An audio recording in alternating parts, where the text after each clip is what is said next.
Hiya folks, back with another quick video. Just wanted to discuss the suspension today.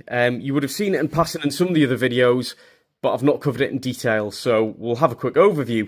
This is the setup at the back axle. Moving across here, you can see the setup on the front end. And one thing you'll notice straight away is that the rears are the opposite way round to the front. There's a reason for this, and it's to do with access when the bodywork's on.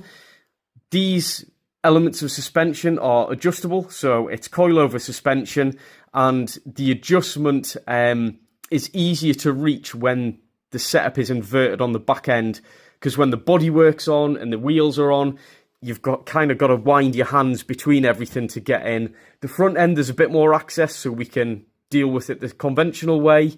At the rear, it's a bit more tricky, and so by doing it in this manner, it's easier to access. The suspension itself looks a little bit like you'd find on a conventional road car. So you've got your shock absorber down the middle, you've got your coil spring on the outside, and the bit of this which kind of gives you the adjustability is to do with these two silver elements. So you've got a threaded sleeve on the outside and what I would term a collar there, which acts a little bit like a nut and can be wound up and down on this sleeve. What that does is changes the reaction point of the spring relative to the fixed mount point. So by moving this up, it allows the spring to sit a little bit higher, and this corner of the car essentially sits lower.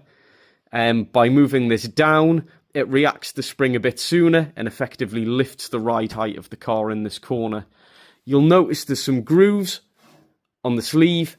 This has a couple of purposes. The first and foremost, this collar has a little grub screw in it, so as you're twisting it, you can probably just make out, if I shut up, a faint mechanical click. You can physically feel it clunking into place when it hits one of these grooves. It also acts to give a little bit of resistance to stop this kind of unwinding under vibration. Although typically when the car's on the ground and everything's compressed up nicely, the spring's pressing hard against it, and that gives kind of turning resistance to stop it moving about as well. Obviously, the click itself, the feel of the physical click and the sound can be quite helpful when you're adjusting it. And as I say, reaching between like awkward bits of bodywork and things.